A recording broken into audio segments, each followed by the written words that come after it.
শতাব্দীর পর শতাব্দী চলে গেল, এখন পর্যন্ত আমাদের হুঁশ ফিরছে না। আর কতগুলো মুসলমানের জীবন গেলে আমাদের হুঁশ ফিরবে?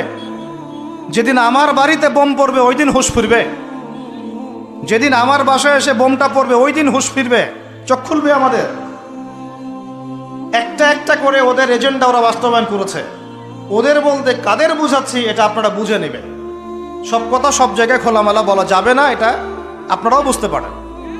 তবে একটা দিকে ইন্ডিকেট করছি আমি, সেটা হলো পশ্চিমা সভ্যতা। কোন সভ্যতা? যারা যারা সরাসরি মদদ দিয়ে এই জারজ ইসরায়েল রাষ্ট্রকে প্রতিষ্ঠা করেছে। এদের একটা এজেন্ডা, তারা পুরো বিশ্বটাকে শাসন করতে চায়, এটা ওদের এজেন্ডা। আদম আলাইহিস সালামকে আল্লাহ তৈরি করলেন তিন সিস্টেমে। কয় সিস্টেম? সিস্টেম নাম্বার 1, মাটি নেয়া হলো। যেহেতু খালিকুম বাশারাম মিন তিন, মাটি থেকে তৈরি, এই মাটিটাকে কোরআন বলেছে তিনুন লাজিব, এঁটেল মাটি। কি মাটি? এঁটেল মাটি দিয়ে মূর্তি টুর্তি সাইজ করা যায় না। এর উপরে আল্লাহ বৃষ্টি দিলেন 40 বছর, তারপরে এটা হয়ে গেল হামাইম মাসনুন, কাদামাটি। কি মাটি? কাদামাটি। এবার কাদামাটির উপর বৃষ্টি দিলেন 40 বছর, এরপরে এটা হয়ে গেল চমৎকার সুন্দর মাটি। এর উপর আল্লাহ সাইয়েদনা আদম আলাইহিস সালামের 60 হাত লম্বা কায়া বানালেন। দেখো আদম আলাইহিস সালাম লম্বায় কয় হাত? 60 গজ বা 60 হাত।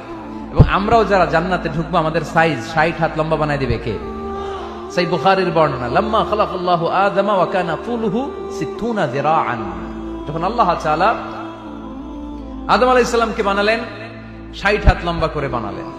বানানোর পরে ওই মূর্তির উপর, ওই দেহের উপর আল্লাহ তাআলা সূর্যের প্রখর কিরণ আর তাপ দিলেন 40 বছর। কয় বছর?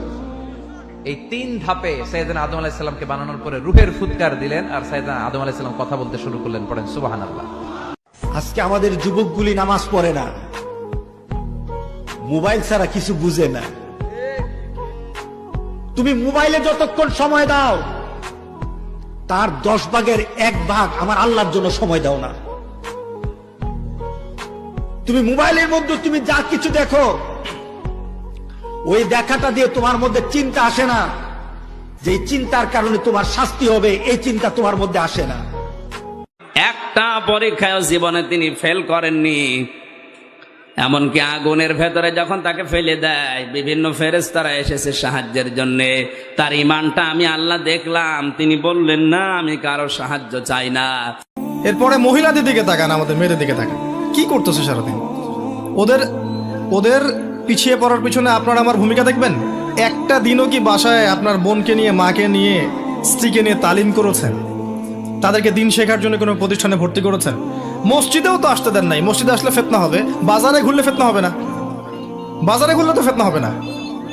বাজারে ঘুরবে, শপিং মলে ঘুরবে, এবং শপিং মলে গেঞ্জি এবং জিন্স পরে ঘুরবে, হাজারটা ছেলের নূর নষ্ট করবে কলিজার, কোনো ফিতনা হবে না, তাই না? ঘরে মাঝে মাঝে নামাজ পড়বেন। ঘরে মাঝে মাঝে কি করবেন? সহিহ মুসলিমের হাদিস, আল্লাহ রাসূল সাল্লাল্লাহু আলাইহি ওয়াসাল্লাম বলেছেন, তোমরা মসজিদে ফরজ নামাজের পরে ঘরের জন্য কিছু সুন্নাহ আর নফল নামাজ রেখে দিও।